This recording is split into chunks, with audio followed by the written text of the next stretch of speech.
I'm trying to fix the title. Give me a second.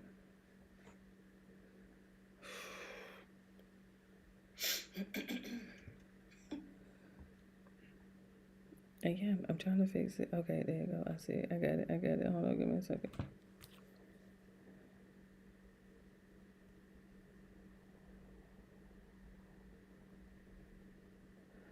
I had a feeling I was going to do that.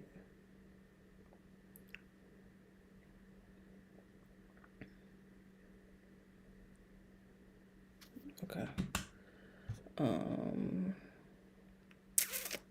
do y'all see Kevin? Oh my goodness. Look at Kevin.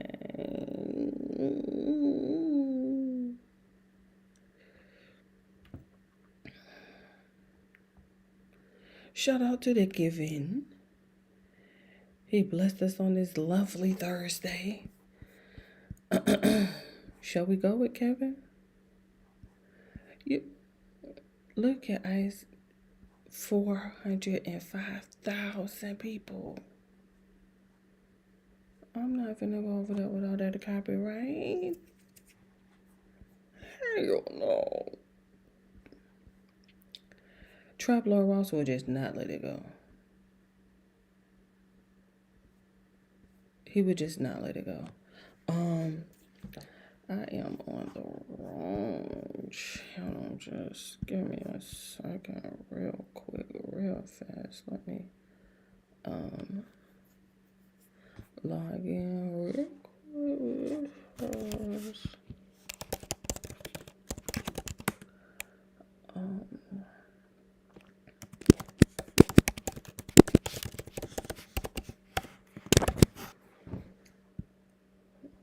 Come on, get into Mrs. Dr. Mind Games.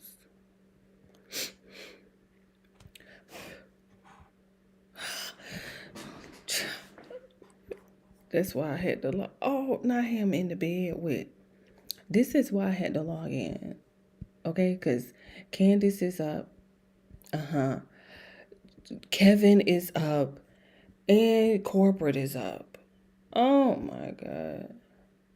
As we reported on our show yesterday, approximately 1 hour following the White House correspondence, pew pew, the White House military office sent an email directing the amplification of Erica Kurt's quote, "I want to go home" video clip. Unfortunately, the email was sent to the wrong internal groups. They then attempted to IT revoked the email. When that failed, they ordered every person to destroy the email. I've manually retyped the relevant portion of the email that they wanted destroyed. As explained on my show yesterday, this is because the DoD's IT department has imprinted the email with canary tactics to identify individual leaks. So the question now is, why did the military so quickly prioritize making Erica Kurt the face of White House correspondent Pyong Pyong? Is that normal emergency protocol, or was this unnaturally pre-planned? That was so genius. To retype it.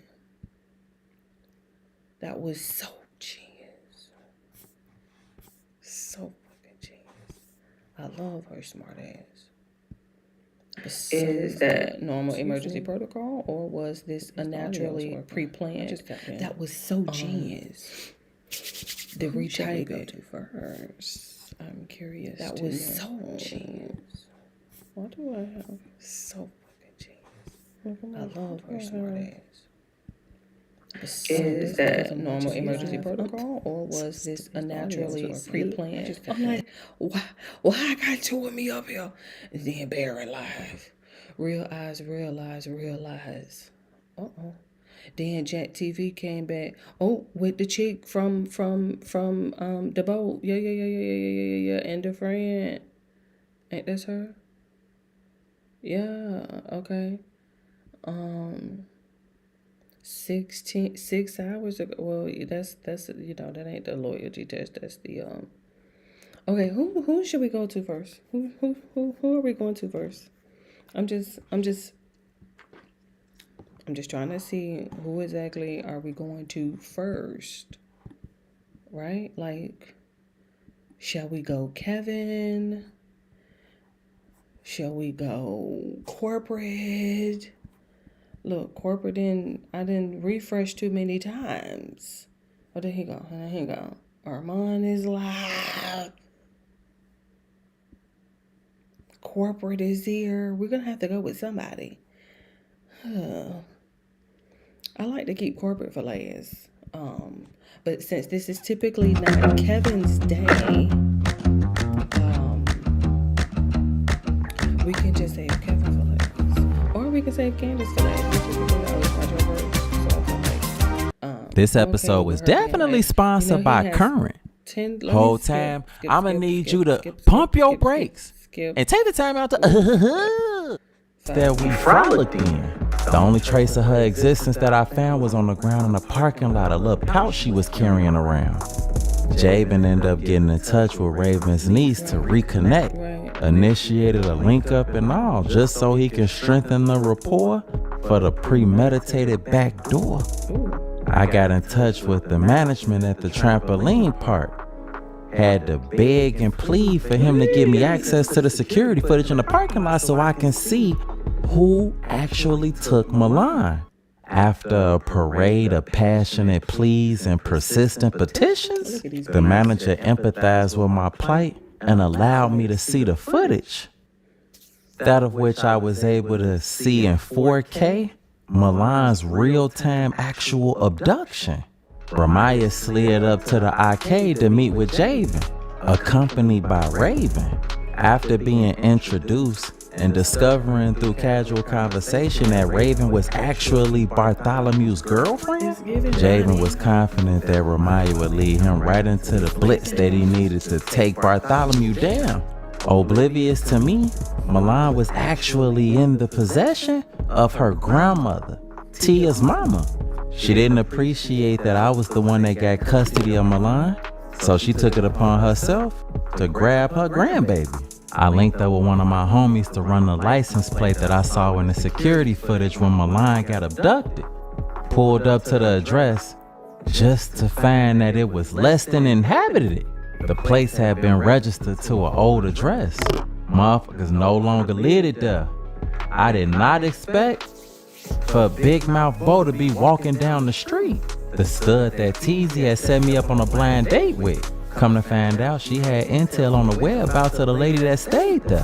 And that's when I asked for y'all help. Well, the people have spoken. Well, the people have spoken. And y'all have elected. I need to see what's... For me to play into the situation. Say less. Say less. Turning around. What's the condition?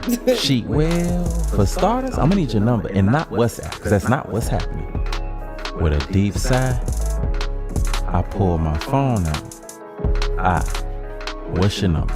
She, 630-327-64. Ooh. I type her number into my phone and then call hers. She, hold on one second. It's my man calling. Answer her phone before grabbing my phone and saying, I'm with my girl right now. Giggling with glee, she, alright, I got you locked in. Before handing my phone back, she, day night, 8 p.m. I text you the address. Roped into a romantic rendezvous. Really? She, and when you come tonight, I want them untangled for I entangle. Don't be late before pimping off. At that moment, I realized what sacrificing for your little ones really was. Early too, I just got the kid. I hop in an Uber heading home. I remember I hadn't talked to Teezy. I needed to call and check on him, make sure he was straight. I pull out my phone, call him. He answered, you good, G? He, I'm alive, folks. Time about I got head trauma or whatever. Time about they want to keep me for 24 hours. Fuck, I'm in this comfortable. Blessings. It could have been much worse. That motherfucker flipped over, you know. Tease, nah, you ain't in line. All I remember is cheeks and then skirt. Damn. That motherfucker was fat. He, is you good though, folks? Folks, it sound like you got shit going on. Man, look. It's a long story, but I got some crazy shit going on. I ain't gonna lie to you. Teasy, long stories. What? Folks, I'm finna get up out this. Who do we gotta get on? Man, you just need to chill, bro. Right. You gotta get your rest. What? I'm Gucci. Is you cool? I'm finna discharge out this motherfucker, yeah? You crazy, G? Nah. I'ma hit your line soon as I get out. Fakes. Before hanging up, Teasy clearly was always suffering from head trauma. Turning to me, the Uber driver. Damn, motherfuckers decent? Hell yeah. Motherfucker just got in a car accident last night, me and my homie. Damn, how that happen? SMH and I rolled past something thick as hell. Motherfuckers weren't paying attention. Flipped over a Range Rover. Damn, the road. Shorty must have had a badonka-donk-donk. I would have crashed that bitch too. Funny as hell. Where you from though? Shit over east. You? Shit out west. On TBL? Oh no, type shit. Blessings. Well, it's a blessing you survive. I'm gonna get you to your destination. Tire tweak T. Oh my God. Pulling over to the side. Visibly bothered. What happened, bro? No. I just caught a flat, bro. Before bopping out of the car to assess the damage. I wanted to see what was going on too. So I bop out right after. Tire, Jordan Sparks, no air. Damn, it's always up. I don't got the money for this right now. Damn, bro. I'ma just call me another Uber before stepping to the side to request. Dang, man. Hey, yo, help me put this spare tire on, bro. Looking up, I would, bro, but I got some shit going on. I gotta get up out of here. Man, on TVL, every day some new shit. Stress. Moment after, I must have turned my head, and who I see hopping off the bus? They don't want you to know about it. Hey, did you know you might get a big cash payout if you were in a car accident up to 1 year ago? Even if you weren't driving. Just click the link around. Fooling them that me and Teasy had got into it with while we was out on the mission. They stop and stare. The Uber driver, boy, they looking hard. There must be a homie them. Tell them could they help us put the spell on. Fooling them start to pimp up, clearly on folly. Homies? Far from it. Fooling them walk up, mean mugging. The Uber driver, bro, I'm just gonna ask him, what I, Lord?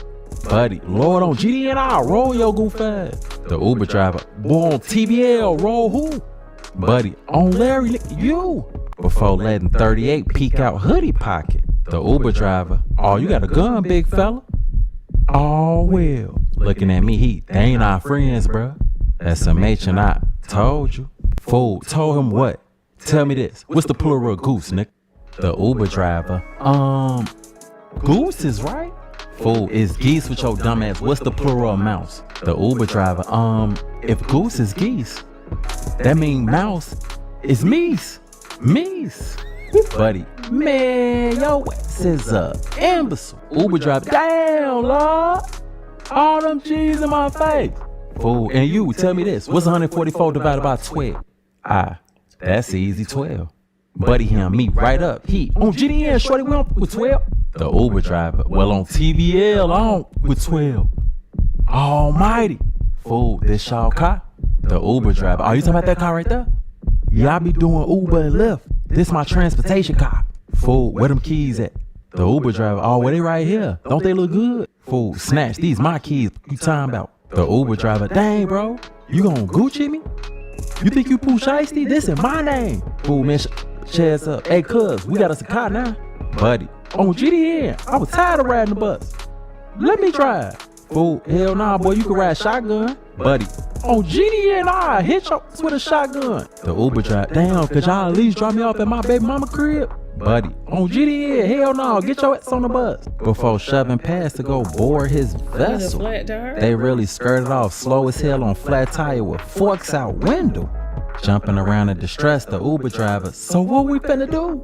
Pulling out my phone. My Uber about to be here. Damn, my Uber pulling up right here. Before sliding off. He on TVL, you gonna leave me right here? Huh.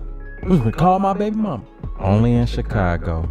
I hop in Uber to continue heading to the crib. We must have stopped at a light.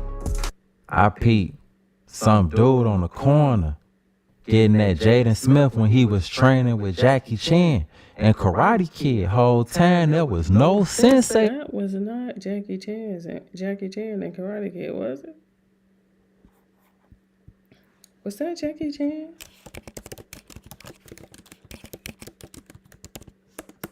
Was that Jackie Chan? Oh my God, that was Jackie Chan. I don't know why I thought that was Jet Li. Okay, that was Jackie Chan. Mike, ooh, that was a long time ago.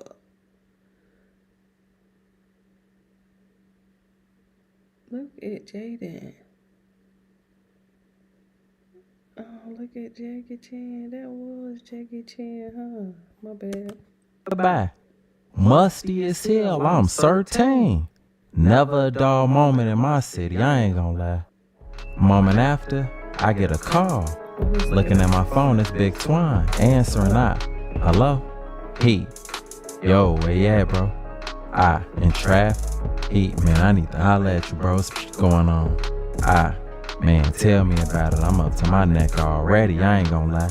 He, man, this shit life altering. I need you to pull up on me. I'm at the crib. I'm finna slide now. He, I bet. And hung up. Lost a kid and that shit was life altering.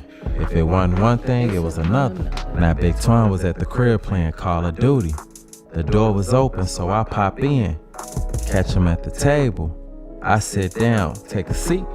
He locked in on the monitor. I'm thinking in my head like, alright, I know you see me, goofy. He, man, y'all gonna let me die? Twine. He, bro, we finna exfil after this boss fight. Give me like 2 minutes. Whatever that man. Irritating as hell. Removing his headset. He, mother trying to kill you, bro.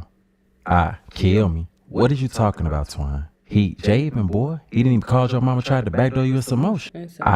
Call my mama. What?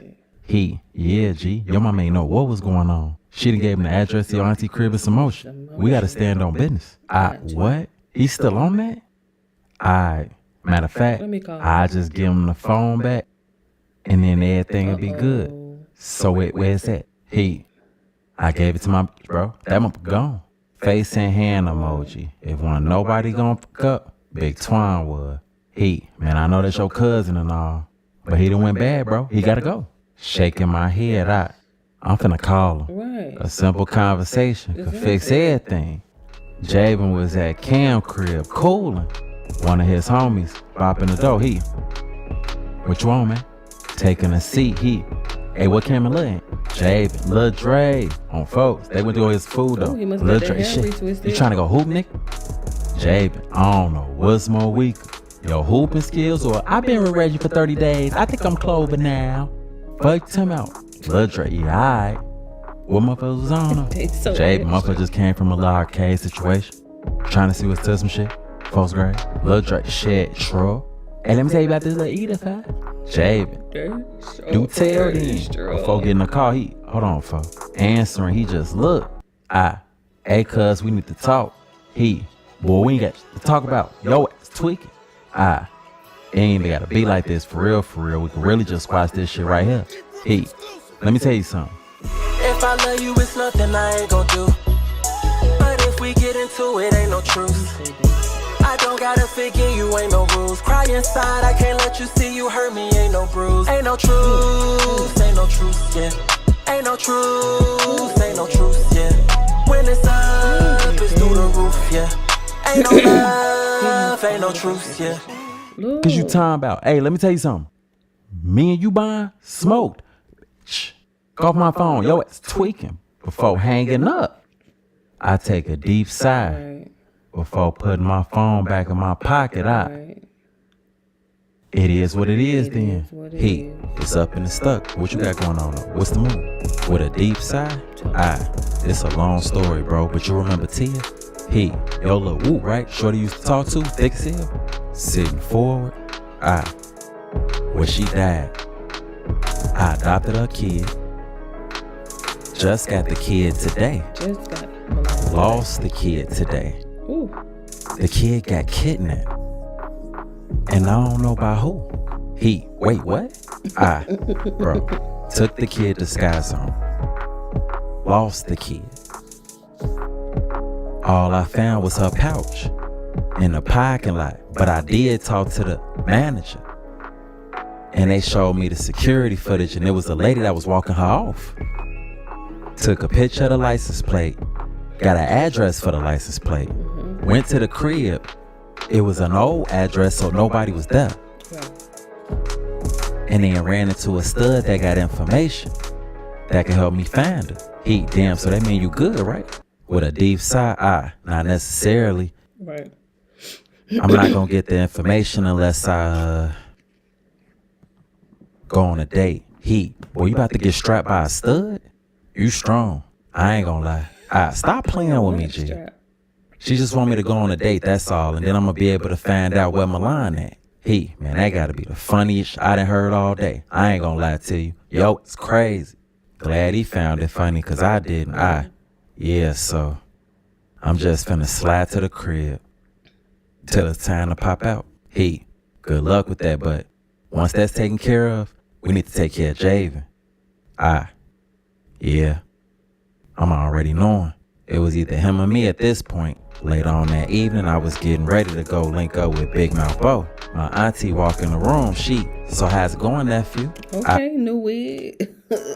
Oh, hey, TT. You look nice. Where you get that shirt from? Oh, this advanced prep, showing her the logo. Turn around. What it say on the back? Slight 360. So she could peep the design. I'm a dog, so it's only right I stay fleet. Face him. Homeroom. Code of conduct. Clothing with a message. I love that. Where you on your way to? I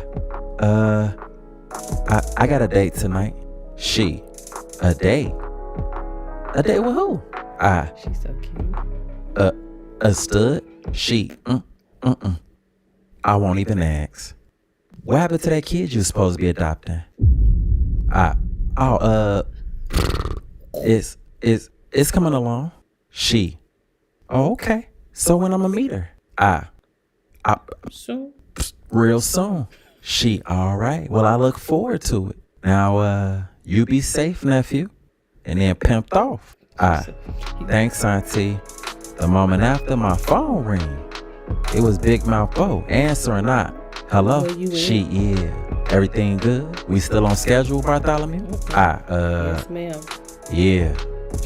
I've been looking forward to this all day. I can't wait to see you. Type matter of fact, let me see your hair. I'm about to FaceTime you real quick. Doing too much. I pick up her FaceTime call. She like you. Damn! Get here now! Before hanging up. Yeah, I just wanted to hurry up and get this over with. Shorty ass was tripping. I ain't even realized the address she wanted me to pull up to was Wilmer's in Masson. I bop in, instantly catch sight of her. She had a table set up with a candle lit on it, motioning me to come take a seat. Courting me was crazy. Navam, the #1 rated business travel platform, lets your team book work travel in one place. Flights, hotels, cars. Get here now. I pimp over. Walk over to the table. She pulled my chair out. I take a seat. Oh my God.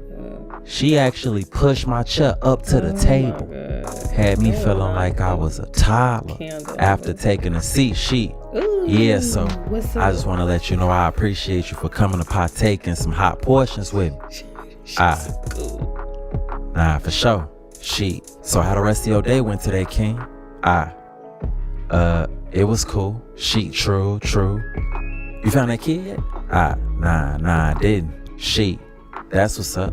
So look, I'ma ask you a series of questions that'll allow me to get to know you a little deeper beyond what I'm already aware of. Okay. Alright. Name 3 things people you dealt with before wasn't fond of or they complained about. Being nonchalant, Not spending enough time. And being mean, I guess. True.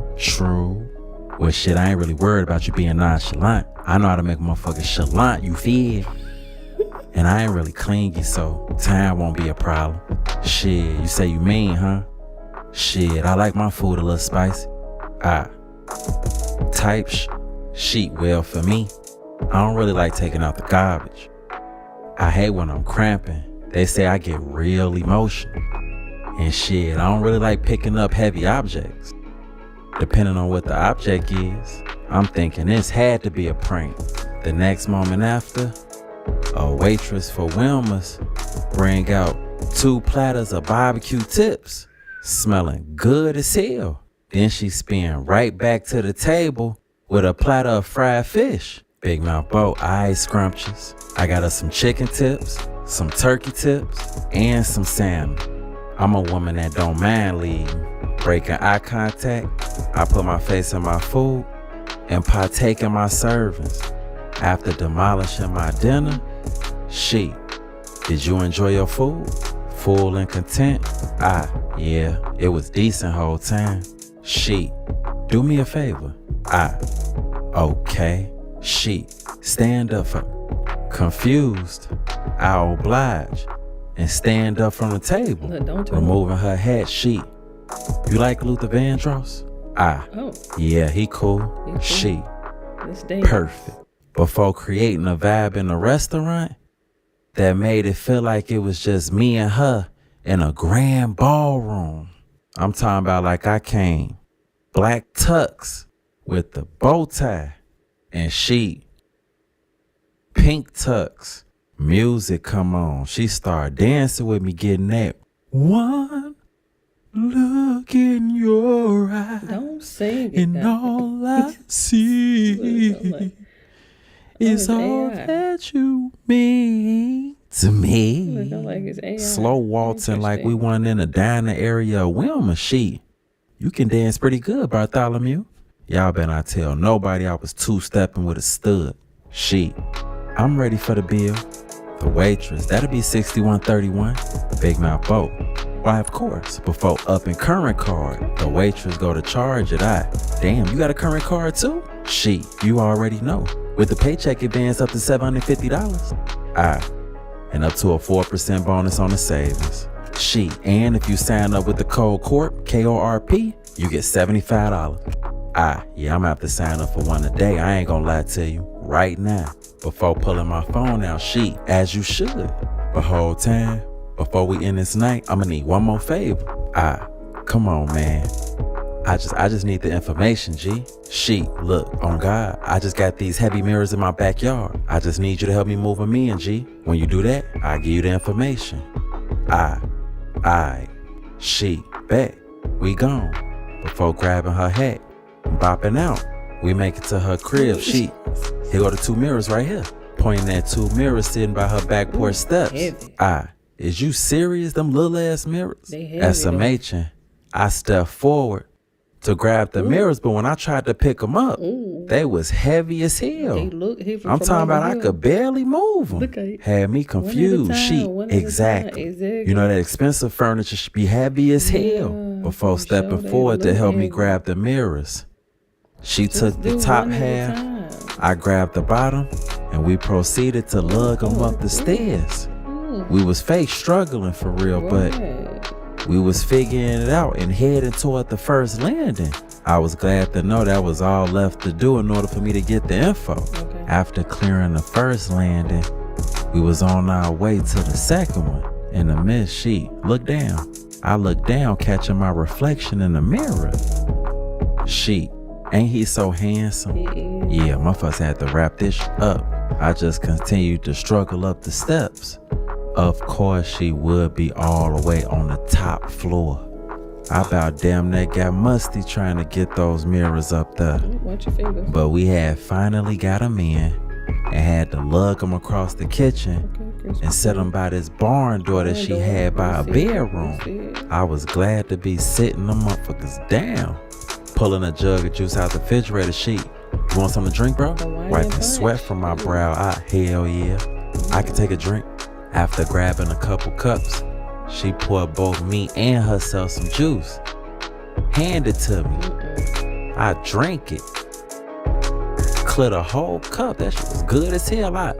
Damn, this shit good. Hey, let me get another cup. She poured me another cup. It was red, but it had some type of blueberry taste. She passed it to me. Good. This good as hell. What type of Hawaiian punch is that? Let me get one more cup. She poured me another. Is it alcohol? Hand it to me once again. Good. She, that ain't no Hawaiian punch. That's a personal concoction of mine. After killing a third cup, damn, what's in this? You probably should bag it up and sell it. Shit, you can't even tell it's alcohol in that can you? It's alcohol in here? You know he don't drink. Then Emma hit me. Had me leaning on the wall a little bit. Damn. Had to regain myself real quick. That type drink that sneak up on you, you hear me? Shit, you good? Right. Is you good, Bartholomew? Right. Walking towards the table, yeah, I'm good. I just need to sit down. Damn, this shit sneak up on you. Shit, you know I'm big mouth. I call this little lips. Nah, for sure. I just don't usually drink, so shit.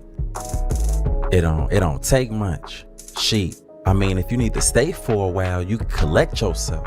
Felt like I was on one of those merry-go-rounds. As soon as the room stopped spinning, I could head home.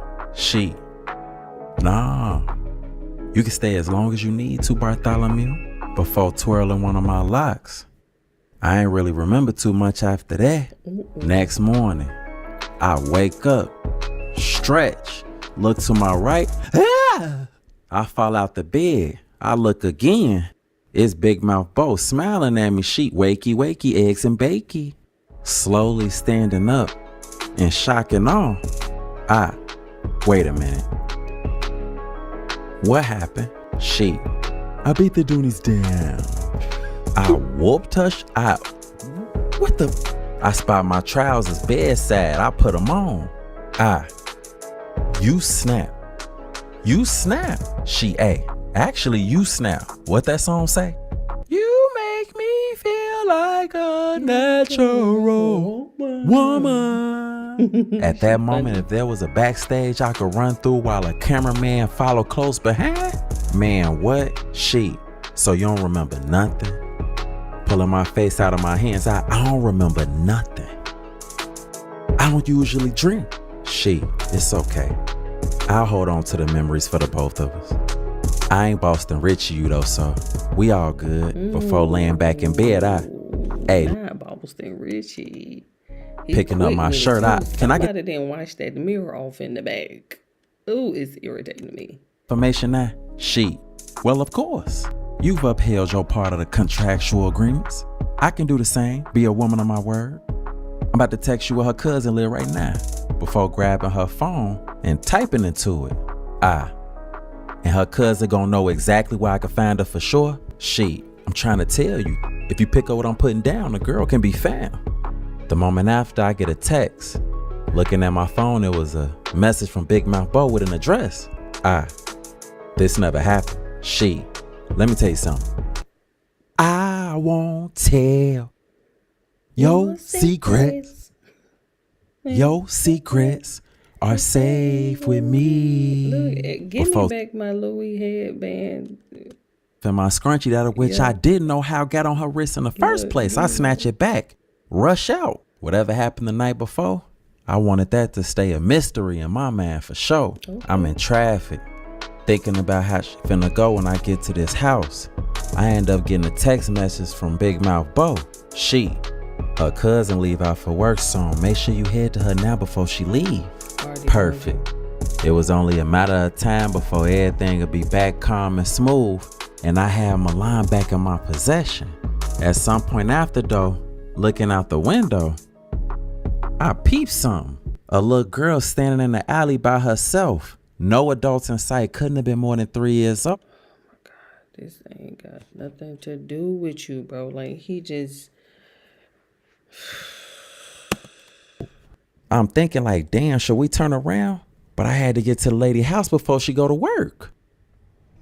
I need y'all help. Don't, sir, please. Stick to where you're going.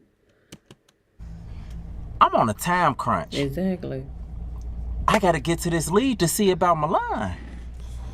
But did y'all see what I just saw? I ain't see shit.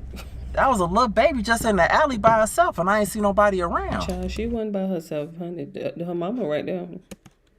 What should I do? Mind your business. Should I continue on and worry about what I need to worry about? Indeed. Or should I have an Uber driver to turn around and see what's to that? Drop it in the comments and let me know what I should do. And on the next episode of Black Child Could Be Like Part 120, Part 21, we're gonna see what my next move is. Y'all let me know. I'm waiting on y'all. That about the Richard Oh God. Where'd that music go? Get here now. Yeah, that was kind of crazy. Okay. Let's go to corporate. I mean, we just done with corporate. It's so easy to become a podcaster with Riverside. You just need a concept and a way to record it. Here's how it works. First, go to riverside.fm and open an account, and then you'll be able to capture high-quality video and audio from practically anywhere in the world. When it comes to editing... In the autumn of 2023, news of a horrific murder rocked the city of Baltimore. Young and talented entrepreneur, one of the city's rising stars, was found brutally attacked and killed on her building's rooftop. Pava Lapere had many friends and no known enemies. Investigators began by speaking with those who knew her best. Then they retraced her steps, and piece by piece, they filled in the puzzle and hunted Who is this? a killer. Who that? Hi there, I'm Kevin, and welcome to Just Thought Lounge. Today's case is about a victim who sought meaning and positive change in every aspect of her life, and then had it taken from her in the most senseless way imaginable. Let's take a look.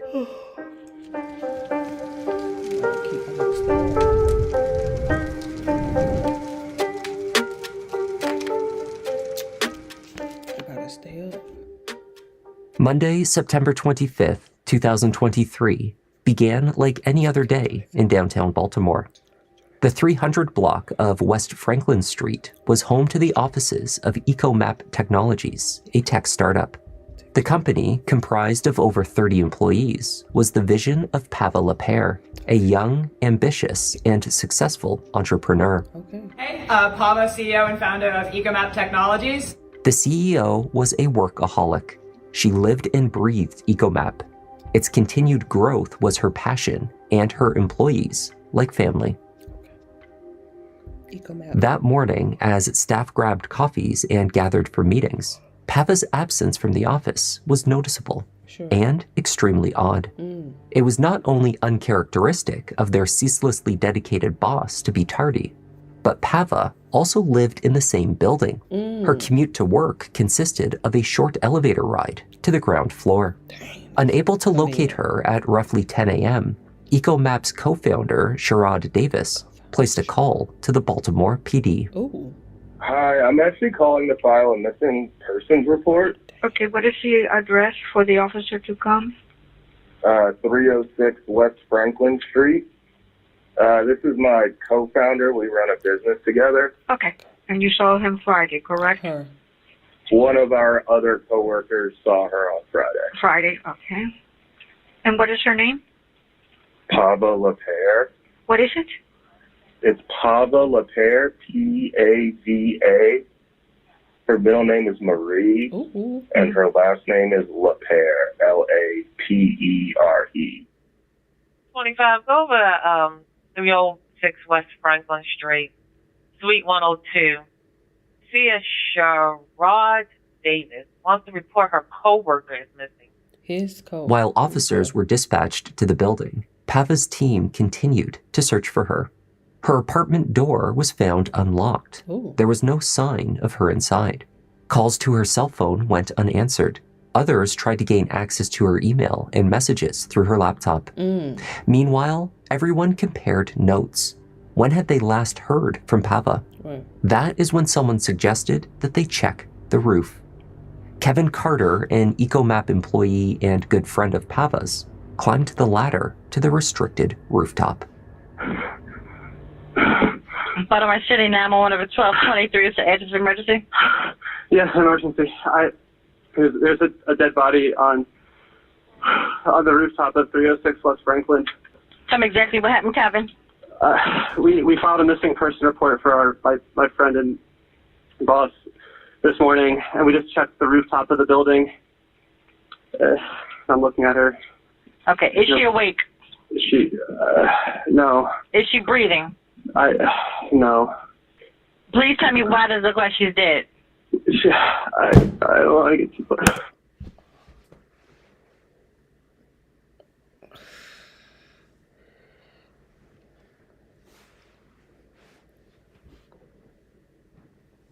Please tell me why it looked like she dead.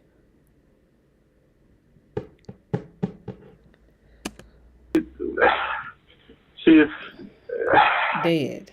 You gotta get closer, Kevin. Why does it look like she's dead?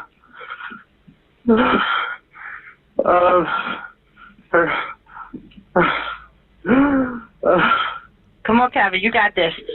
Her face is, she looks like she's been dead for a couple of days, and she's partly naked. I think she was killed. I'm sending you help, Kevin. Thank you. All right. Thank you. Are you okay? I'm okay. All right. Is there anything else we can do for you or your family? Just send people right away. Pava was found lying on her back. Injuries were visible to her head and neck, as well as other areas of her body. She wore socks, underwear, and a black and white sweater, open to the front. Another friend and employee had draped a jacket across her exposed chest before officers arrived, a gesture to maintain the dignity of a woman who was both adored and respected. Near to Pava were a pair of red pants, 2 buttons, and a hair clip. Investigators identified a brick stained with what was potentially blood. They also located 3 teeth. 2 red sneakers were found nearby. The shoes, like the red trousers, were thought to be Pava's. Forensic teams descended on the scene to collect the various items and take swabs for DNA testing. When the medical examiner arrived, it was made official. Pava Lapierre had passed on. She died from strangulation and blunt force trauma to the head. The medical examiner also concluded that she had likely been on the rooftop for at least 2 days.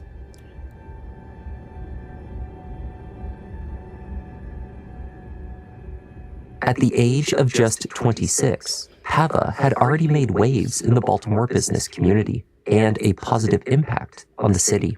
Raised in Texas and later Arizona, Pava relocated to Maryland following her acceptance to her dream school, Johns Hopkins University. Her original intention was to become a doctor, though these ambitions quickly changed when she came to realize that her best chance of making a positive impact on the world at scale was to work in business. There, she could influence the big picture through the many ecosystems in which she interacted. Pava began her entrepreneurship journey by founding TCO Labs at Johns Hopkins, a student-run nonprofit that supported undergraduates who wanted to start their own businesses. Her work compounded from there. She aimed to help a wide range of ventures, from smaller local businesses to medical students with life-changing inventions and every well-intentioned endeavor in between. For as long as I can remember, I have wanted to be a doctor.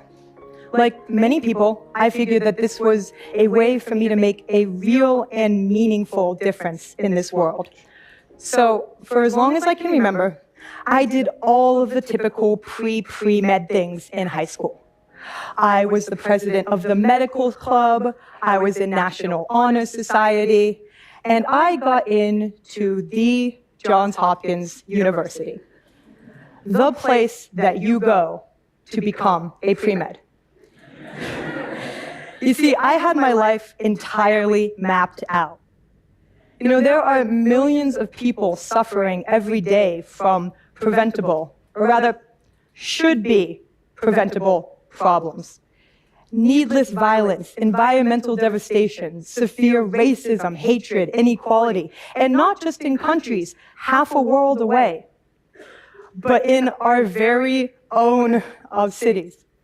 Pava's 2019 TED Talk was tragically and prophetically entitled, Forget About Your Life Plan. In it, she spoke of the failings of society, how the systems that we develop are the tools that we can use to make change, to improve our world and better people's lives. After starting a few different projects, some more successful than others, the core concept of improving systems to better society led her to the founding of Ecomap. As her company developed, she brought on her co-founder, Sherrod Davis. By the time of her death, the two had worked together on their shared vision for over 2 years. Hi, I'm Sherrod. I'm the co-founder and COO at Ecomap. Hi, I'm Pava. I'm the co-founder and CEO at Ecomap. At Ecomap, we're on a mission to make information more accessible. The problem that we're solving at Ecomap is making all of this invisible information visible. These efforts led to recognition. Pava was named one of Forbes magazine's top 30 under 30. Employees at Ecomap spoke of her dedication to family, friends, and community. They called her a 5'2" giant. Dude, guess how much it cost me to make sure my family gets $1 million if something ever happens to me? You'll never guess. I don't know. It's got. Who is this dude? As investigators assessed the horrific scene on the rooftop, downstairs, employees of Ecomap gathered. They were transported to the station for questioning. The team spoke about Pava, about who she was as a person, and about who could have possibly wanted her dead. She's just like a ray of sunshine, honestly. She is very authentic. She says what she means, and she means what she says. Extremely hard worker, extremely brilliant, which is why I was so excited to work with her. Very, very passionate about the company. The company was her life. We're her family. She moved here from Arizona, went to Hopkins, and she did a couple different startup things. Ultimately landed on Ecomap. Like, you know, her family is not here, so we were really like her family. Very much a workaholic, but like truly loved it. Like building something from scratch, building a team, building a product. How many of y'all work for Eco? I think 32 now. 32 employees, and she's the boss. Okay. Did she have a boyfriend or anything like that? Yeah, she started dating someone a few months ago. Okay. Do you know his name? Did Pava have any enemies, anything like that? You are a friend, correct? Yeah. Yeah. Did she express any problems with anybody, anything like that? No. All right. Did you know anybody that would have been angry with her, mad with her? No. Anybody would have wanted to harm her, anything like that? I mean, everyone I've ever met spoke highly of her, and just, I don't know, they all seem really close to each other, and I didn't know anyone who had needle or anything like that. Do you know anybody that wanted to hurt Pava? No. Pava Lapierre was, by all accounts, as admired as she was successful. Speaking with her employees, a pattern developed. Everyone was devastated over her loss, and no one had a bad word to say about their boss, who was also a friend. Investigators located Pava's boyfriend, a software engineer named Jeremy. He had been in St. Louis for work over the weekend. The last message that he had from Pava was from 10:04 p.m. on Friday night, September 22nd. She had just attended Artscape, a large outdoor festival showcasing artists, designers, and performers. She wrote to him that it was an amazing experience. Then, his follow-up messages went unanswered. Investigators traced Pava's last known movements on the evening of the 22nd. Ring cameras inside the EcoMap office captured her saying her goodbyes that evening. She wore the same clothing that she would later be found with, the black and white sweater, red trousers, and red sneakers. Can you guys just walk up? Thank you. Monday morning, when Pava failed to show for her scheduled meetings, it became clear that no one had connected with her since leaving Artscape on Friday night. Kevin was the last person to see her when they parted ways at the festival. Like, or what? You don't know where Pava is. And like, that alone is like, that's the weirdest sentence I've ever heard. Because we always know where Pava is. She's either working, or she's talking to someone about work, or she is, doing something with her friends, which are other people that she works with. Sharada went to step out, talk to Ian, and then he came back and rallied us all together and was like, we don't know where she is. So I'm going to call Jeremy, who's her boyfriend. And Jeremy said last we heard from her was Friday. Kevin also was saying how he was with her on Friday night, and like everything just kept coming back like Friday, like that was the last time anyone had heard from her. And how long did y'all stay there? We stayed through the set, probably 5-10 minutes after, and then I went to walk home and she went to walk home. Was it dark then? Or was it light? Yeah, it was it was lit up because it was Artscape. There's a lot of like stuff happening still, but it was like 10 o'clock. So. Okay, so it was nighttime. It was nighttime, yeah. Okay. So you didn't walk with her home? No. Okay. Did she say what she was going to do? I think she was just heading home to sleep. She said she was about to work for like 12 hours the next day doing some engineering. So that was like basically her whole weekend plan. Did she say she was going to meet anybody? Pava had obviously made her way back to the building on West Franklin that night. How and why would she be on the roof, an area restricted from the public? Bingo. Maybe it was Kevin, maybe it was me, that somebody was like, do you think maybe she's on the roof? Because Pava likes to go on the roof sometimes. And it's like a very Pava thing to do, to come home and she loved, she loved her view and loved either from her window or going up on the roof sometimes. Up there. She would take team members up there, like, have you been to the roof yet? Oh, okay, let's go. Like, she's gone on the roof before to just hang out. She loves the Baltimore skyline from there. So we thought maybe, like, post Artscape, maybe she wanted to see what, like, Artscape looked like from the roof. The security cameras positioned at the front door of the building on West Franklin captured Pava returning home from the Artscape Festival at about 10:30 p.m. on Friday night. She meandered to the doors casually, almost blissfully, after a fun night out with friends. Pava looked back from the direction she came, and then once again across the street before entering. Investigators would later determine that Pava had encountered a man on the street after parting ways with her friends. He was following her home. Only moments after going through the doors, the man jogged up the steps behind her. He looked through the glass into the lobby of the building. Pava was seated on the sofa just inside the doors. He took an item from his pocket, then waved Pava to the door. The cameras did not capture audio. The two spoke at the threshold. The exchange lasted about 40 seconds. Whatever the man had to say must have convinced Pava that he was trustworthy. She was captured making a welcoming gesture, inviting him into the building. From there, the two went to the roof. The camera smoke break. Timestamp at the moment the man entered the building was 10:34 p.m.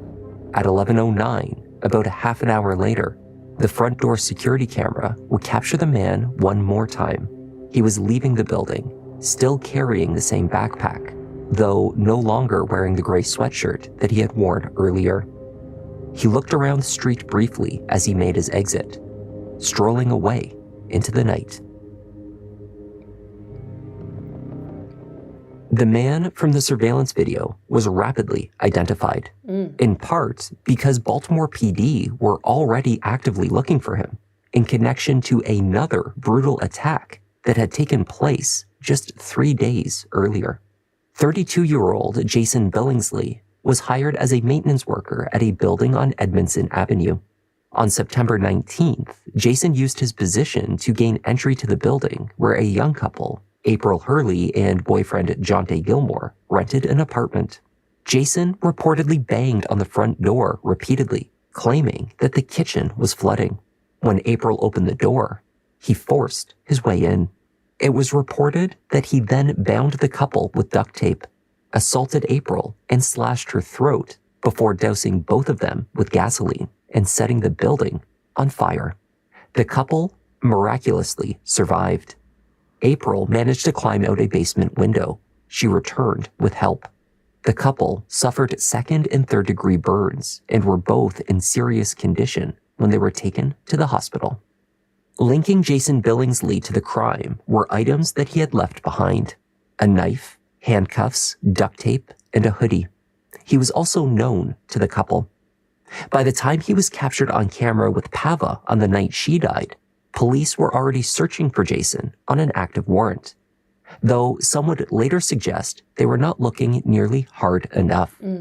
The manhunt became public only after Jason was also identified as the main suspect in Pava LaPere's murder. The police commissioner claimed that broadcasting their search made locating him more challenging because now he knew they were coming after him. Nonetheless, after Jason was placed in the building with Pava that night, the public had to be made aware. This individual will kill and he will rape.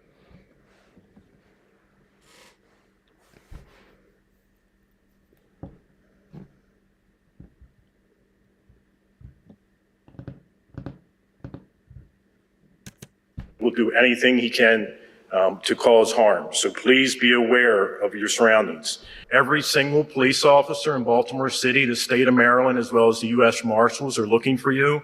We will find you.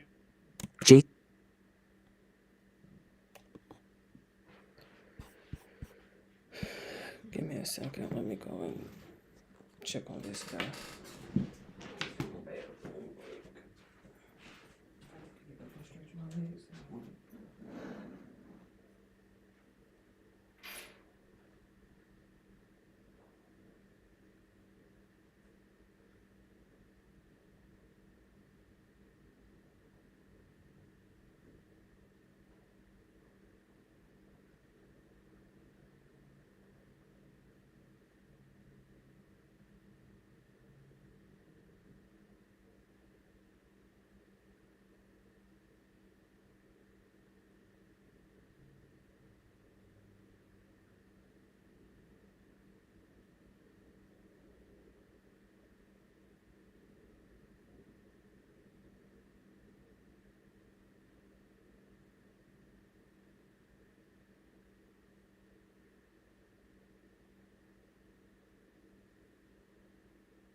talking about? Child, this story got me already upset. Aggravated assault, arson, and kidnapping. Wasn't good enough for no press conference. Wasn't good enough for no manhunt. Oh, but Pava comes along and she gets raped and strangled on the top of the building. And now we got a press conference. Oh, okay. Okay. Why are we at the bus stop? Billingsley was tracked by the Baltimore PD and traced to a train station in It wasn't that hard to find them. It just wasn't that hard to find them. Right? But like I said, they survived kidnapping. She got her throat cut. Aggravated assault and arson. But, that wasn't good enough. Okay. Maryland. He had been on to his sister's home. A U.S. Marshals task force made the arrest on September 27th, 2 days after Pava was found. That's what I'm saying. It wasn't that hard to find him. He was taken into custody without incident. It wasn't that hard to find him. As he's coming after our rights, she's fighting back. State Rep Darshan Kendrick, protecting our elections, fighting to expand Medicaid, blocking Trump's agenda here in Georgia. Let's re-elect Darshan Kendrick, Democrat for State House. This is Pocket. I never go anywhere without it. At the tap of a button, it records and creates organized notes based on your... Jason was read his Miranda rights. He acknowledged these rights, initialed each one, then waived them. You went in there fully clothed and you came out there partially clothed. Right? And we found a white female dead up on the roof. And you're being charged with that murder.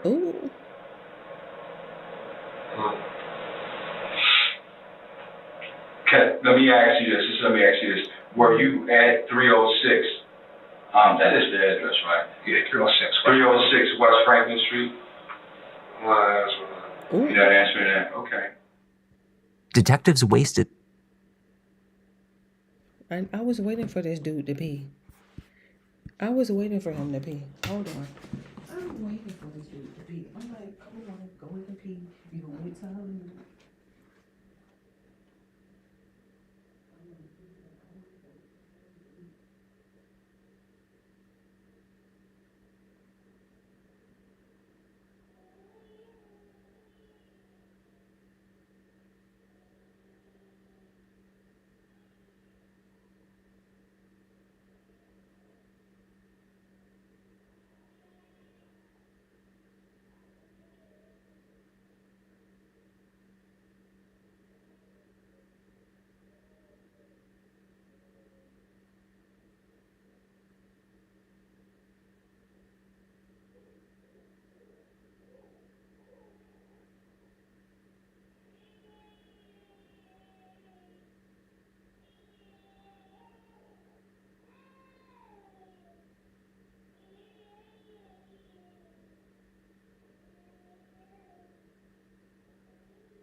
would up again, I just have to cut the stream and just, what they say, take my losses. I don't know why I don't mute. I don't know why I don't mute. Let me go back to this guy.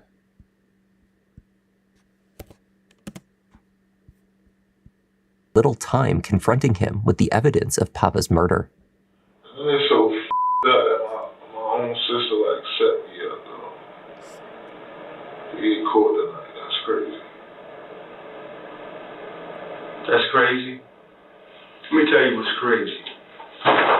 What's crazy is this young lady was a pillar in the community, going into her apartment, trying to make her life better and the lives better for everybody around her. She fought for Black Lives Matter. She fought for police injustice, right? She fought for all of that. She was an advocate for all of that.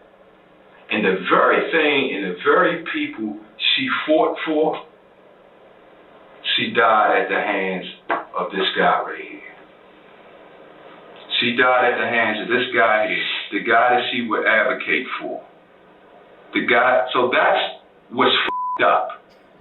Ecomat technology stands against systemic racism, bigotry, in a police state that criminalizes black bodies.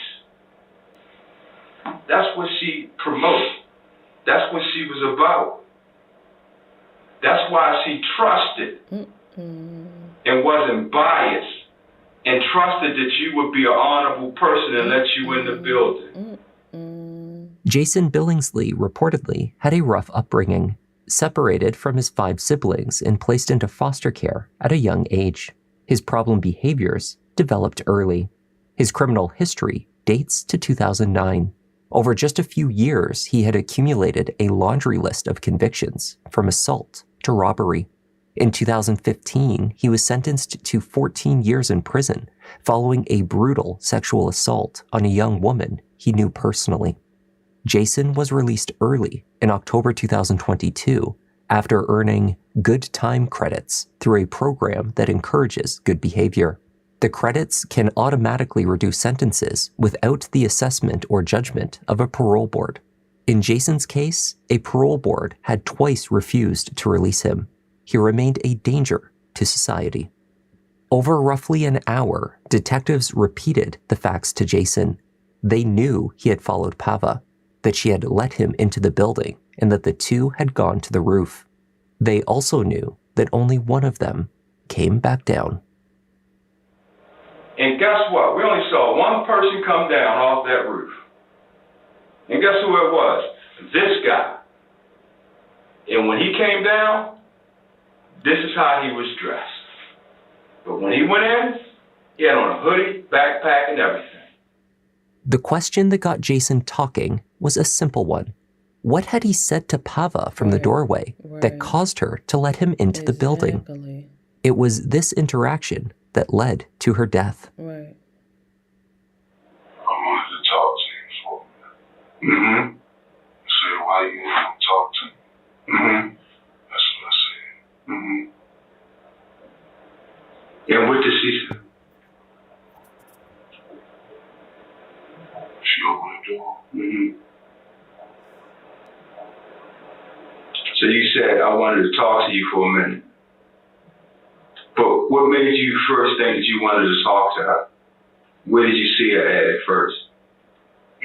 Walking up the street. Did you say anything to her at that point? No, she had stopped and said something to me. She was jumping a little bit. Okay. And what did she say? So it was something like something funny or something, I don't know.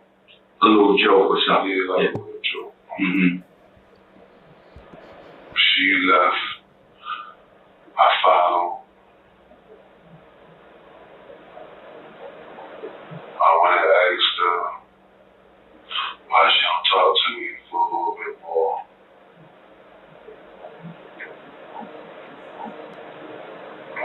Yeah,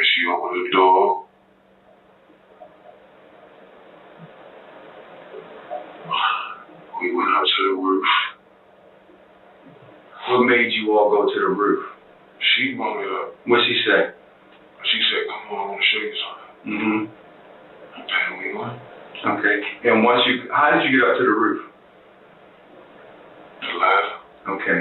And once you got up on the roof, what happened? She was talking for a little bit. What was she talking about? I don't know. What were you talking about? Nothing. Okay. Just. And then what happened? Just blacked out. Jason's claims to have blacked out during the attack itself were immediately shut down. He remembered encountering Pava on the street, following her home, speaking with her, and later leaving the rooftop. There was every reason to believe that he knew what he was doing when he killed her. He could not offer an explanation for his actions.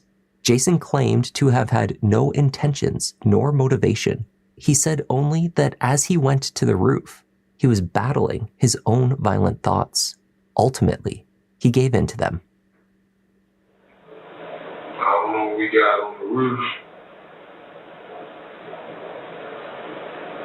I don't know, it was like something in my head, like just one person saying, don't do it. One person saying, don't do it. Don't do it. You got too much going on. And then like this demon, like, it was just like, it seemed like it was just waiting to just be let out or something like that. And that's so true. I'm so glad that he was able to finally admit it, because you can tell how accurate it is, because remember, this was 3 days before you broke into somebody's house, handcuffed them, that's kidnapping, slit somebody's red throat, and then you set the place on fire. That was only 3 days before. But then, of course, remember, a year prior, you just got out for already brutally assaulting someone else. 14 years, got out early. So you can tell it's something about him not being able to, control those thoughts when he's alone with women, I assume. But, ooh. No. But when you were her, what was your intentions? I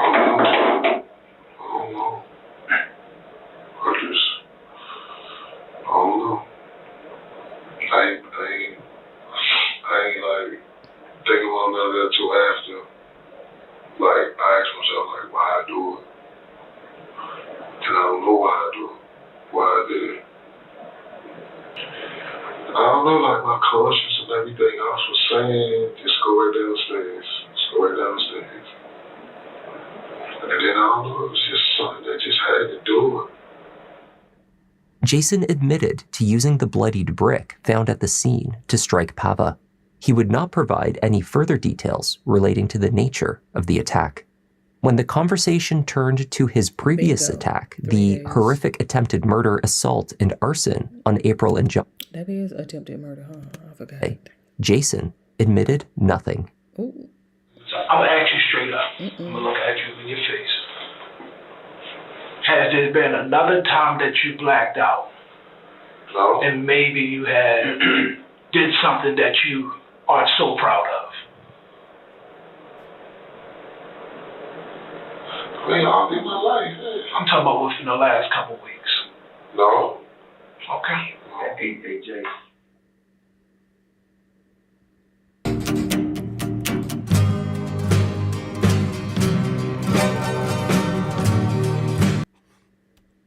The fact that I'm sitting here in front of you guys today is honestly a miracle.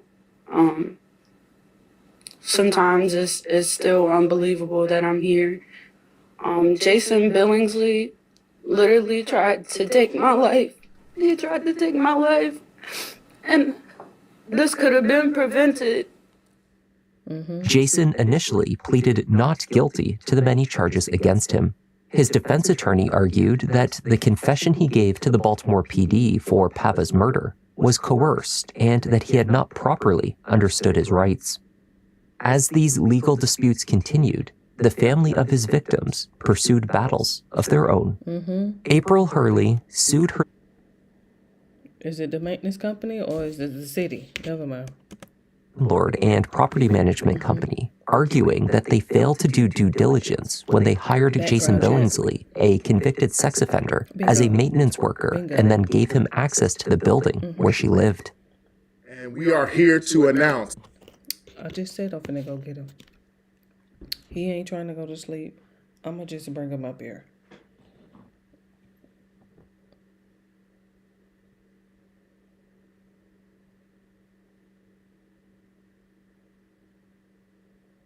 I'm gonna get him. Let me take the light. He's coming up here. I'm not dealing with him back and forth, back and forth.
I'm not in the room.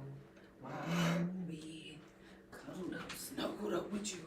You know why. Come on. Look.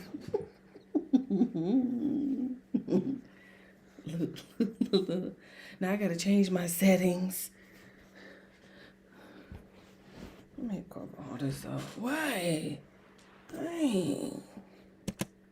That today, a Baltimore City jury awarded April and Jonte Gilmore a $21.5 million verdict against Eden's Homes LLC and Property Pals LLC for failing utterly to vet, to do any background research on Jason Billingsley, a terrible, terrible, repeat violent sex offender. Pava's parents, Frank and Caroline LePere, also spoke publicly about the tragic and preventable nature of Jason Billingsley's I thought they was going to sue the city. crimes. They campaigned for the Pava Marie LePere Act, a bill that would remove the possibility of release due to good time credit for those convicted of first-degree sex offenses. I greet you as the proud father of Pava Marie LePere, my only daughter, and the latest victim of Jason Billingsley. However, Pava was not his only victim. Her grieving mother, Caroline, and her loving brother, Nico, are also victims. The first violent crime which has been stated, which he pled guilty for and was convicted and sentenced to 30 years in prison for, happened in 2015, and yet he was released early in October of 2022. And Governor Moore has stated emphatically on multiple occasions that the system failed Pava. It's time to change that system. First of all, Of course I struggle here, because I've never had a more profound loss. It's hard to talk, focus, get up every day. But I have an important mission. I'm here for two reasons. Preserve the legacy of Pava Marie LePere, and please All of us, we need to prevent the violence in our society through whatever means available. In May 2024, the Pava Marie Lapierre Act was signed into law, protecting innocent victims from repeat violent offenders. On the same date, a second law, also inspired by Pava, came into effect. The Pava Lapierre Legacy of Innovation Act provides startup grants to student entrepreneurs in Baltimore. The University of Johns Hopkins chose to honor Pava in a similar fashion by renaming Fast Forward U, the innovation hub in Baltimore's Remington neighborhood, to the Pava Marie Lapierre Center for Entrepreneurship. Jason Billingsley eventually reached a plea deal in both cases. He was given 2 life sentences for the rape, torture, and attempted murder of April Hurley and the attempted murder of Jonte Gilmore. For the murder of Pava Lapierre, he was handed another life sentence to be served consecutively. While Jason could technically become eligible for parole after serving 60 years, at which point he would be approximately 93 years old, prosecutors and legal experts have stated it is highly unlikely he will ever be released. Acceptable justice may have been served today, but it will never fill the void, erase the grief, or replace the impact that Pava would have had given the full life that she so deserved. I know that he did not have a good life. I know that there are 5 siblings. I know they were all given up. And they grew up separately and independently in foster care.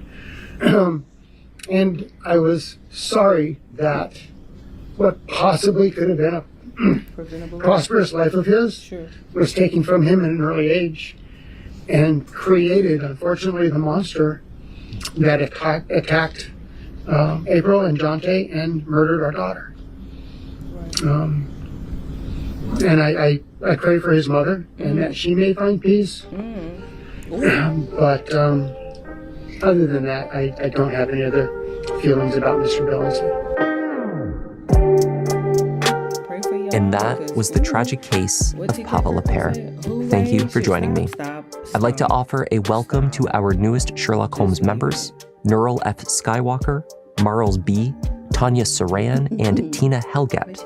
It's great to have you all in the lounge. I'm Kevin. This is Just Thought Lounge, and I'll see you in the next one. I think Charleston is Let me find my seat. Go ahead and settle in. Gotta be selective. Doing all the research, keeping it objective. Always been effective. I'm Will Wooten, and I'm running for the Georgia Court of Appeals. As a prosecutor, I've fought corruption, cracking down on gangs and scammers, putting domestic abusers in jail.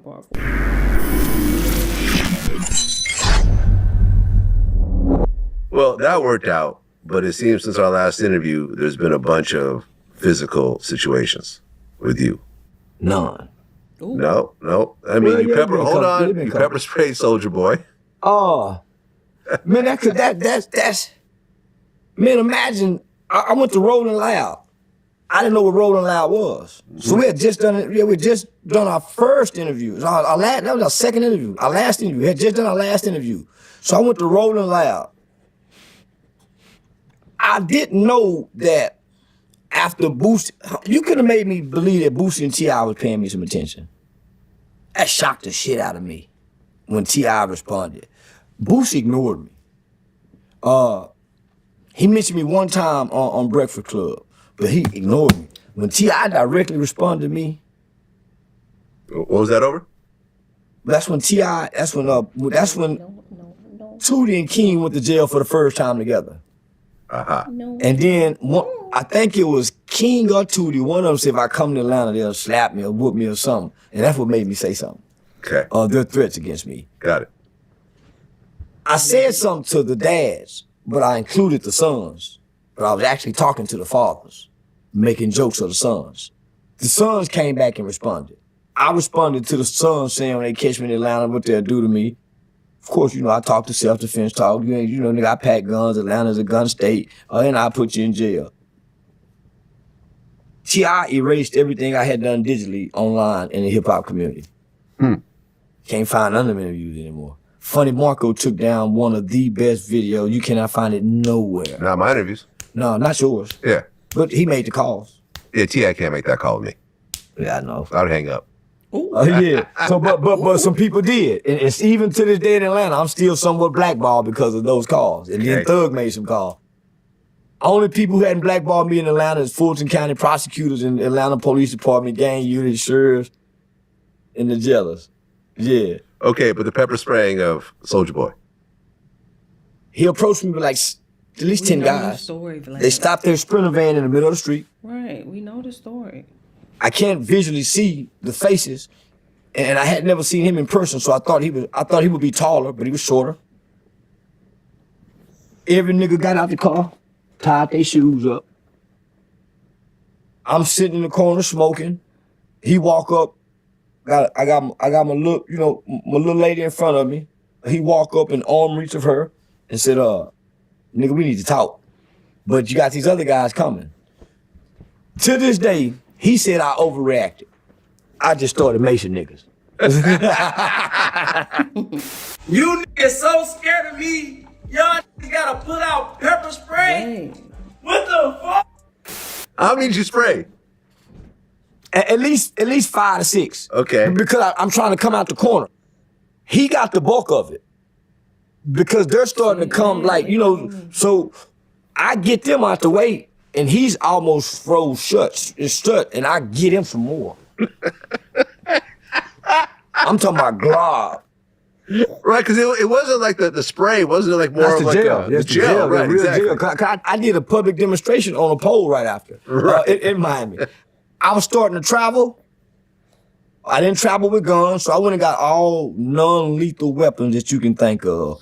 Ninja stars, jail blades. Wait, you brought ninja stars. I got ninja stars, I got tasers, I got police tasers, I got the cow prod taser, I got pig pokers, I got switchblades. I went and got all kind of shit, man. Because and I don't want to kill anybody. In self-defense, I don't want that on my conscience. Oh, really? I don't want to kill. Oh, really? You guys, after years of marriage, this right here is absolute magic. Blue Chew Gold is... Because Vlad got him in self-defense. Okay, I'm finna put Candace on the TV. She ain't gonna make it.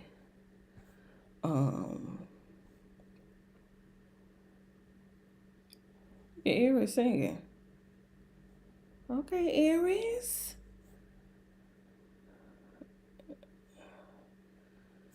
I'm finna get him over here. Because obviously now he needs my undivided attention, indeed. And we know how this goes. So in the meantime, in between time, say love you, bye. You say mwah. Shit, bad. Stop leaning on me. And stop pushing stuff. Say bye-bye. Say like and subscribe. So don't forget to like and subscribe. Careful. Sit back. Sit back. Mwah.